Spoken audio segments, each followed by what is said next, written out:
There is something called the mirror neuron network, and a neurologist just taught me this year. When you provide your brain a picture of where you're trying to go, your brain begins to create a path to get you there. And I like to think of this as a happy balance, taking the best of a vision board and kind of bringing in more strategic thinking and action. And it takes you through kind of this journey, and you ask yourself reflective questions. So if you think of it as a boating trip, right? You're starting here and you're reflecting on one side, where you are now, number one. What are you called to? What are your passions? And then you start to think about, different areas of your life. Then you move ahead and think all the way further. I'm not going to see how much time passed, but maybe a year from now, who will you become? What will you be doing?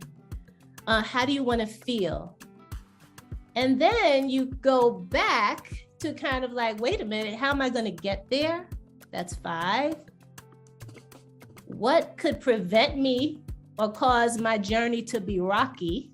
How can I be proactive about those things? And then what supports do I already have in my boat, meaning your village, your tribe, that can help me mitigate these threats that I am realistically anticipating? I want you to think about where you want to be next year. Maybe pick a certain part of your life. It could be, growth in your spiritual life, your business, your family, your physical health, your mental health. And start to think about what is something you can do to help you move closer. Do you need to have a mindset shift first? Do you need to get tactical and start, so in other words, how are you going to get there? Do you need to get tactical and maybe get more planful, structured? Do you have too much structure and you need to get more flow? These are just rhetorical questions to just kind of get you thinking. When we come up with these ideas about where we want to be, right, and how we're going to do it, that often will require some stretching, some discomfort, right? But we don't want to put ourselves here. We don't want to put ourselves into the place of anxiety in service of trying to achieve our vision. That is not what I promote. We need to step out of our comfort zone. I think everyone would agree with that. So if you start panicking about something you're going to do, that means you need to draw back and reassess. Either there's something going on about how you feel about whether you should even be doing this or not. There's more to unpack. But it's just, you don't want to operate in the panic zone. We're all about trying to be in the learning zone, just outside of comfort, but not in panic, okay? These are things that we want to trash and let go of, and these are things we want to raise up. Put self-doubt in the garbage, self-sabotage, self-criticism. And we want to raise the level of affirmation, self-compassion, and flow. They say, maybe it would be easier if we just put this rock down. Maybe we could get to the top. So that's what I'm saying here is just, these are things we want to throw out and let go of so we can free ourselves up, the mental space, energy, time to get where we want to go.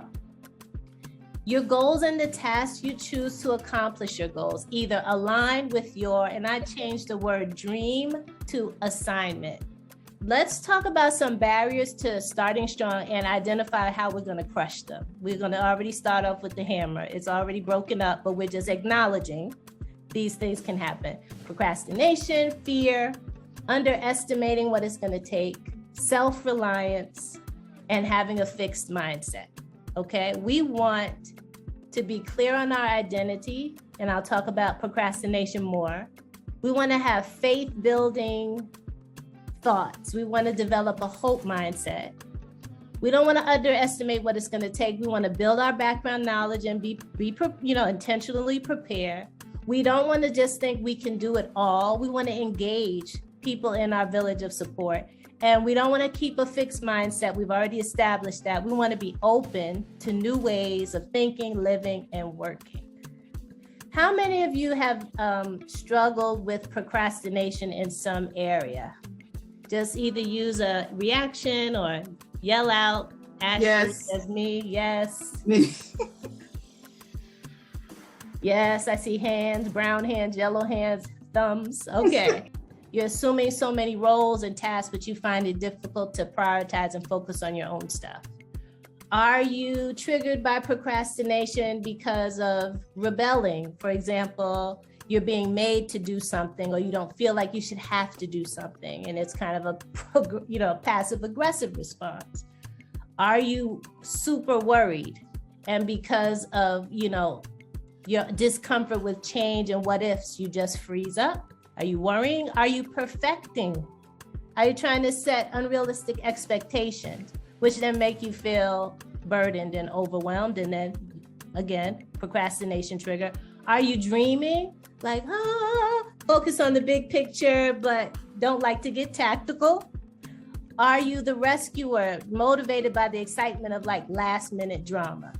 This is the time when we get more tactical. So everyone is going to pick one action step. So are you going to pick an action related to maximizing your time, to routines?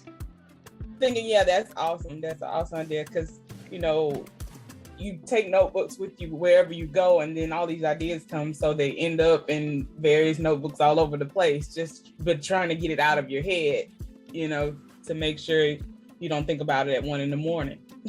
Yes. So you're just taking it to the next level,